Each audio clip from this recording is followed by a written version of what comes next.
ဘာအလုပ်ပဲလုပ်ကောင်းတဲ့အလုပ်တွေလုပ်ထားလို့ရှိရင်ကောင်းတဲ့ဝတ်တွေလဲမယ်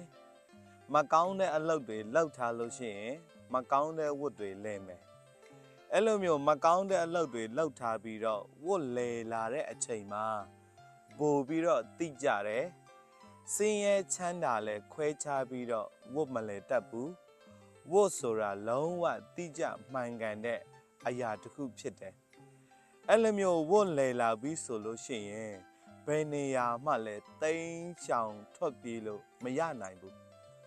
ကိုယ်စီမှာအရိပ်မပါဘဲနဲ့အမြဲတမ်းကိုယ့်ရဲ့နောက်မှာအမြဲတမ်းလိုက်နေတာကဝတ်လို့ခေါ်တယ်ဒါဆိုရင်တော့ဒီလိုမျိုးဝတ်လဲမှာကြောက်လို့ရှိရင်ဘဒုကိုမှလည်းနိုင်ထက်စီးနေမလုပ်ပါနဲ့ဘဒုအပေါ်မှလည်းမကောင်းတဲ့အရာတွေမလုပ်မိပါစေနဲ့ဘဒုအပေါ်မှလည်းမကောင်းတဲ့စကားတွေမပြောမိပါစေနဲ့ဘဒုအပေါ်မှလည်းမကောင်းတဲ့အသွေးတွေမသွေးမိပါစေနဲ့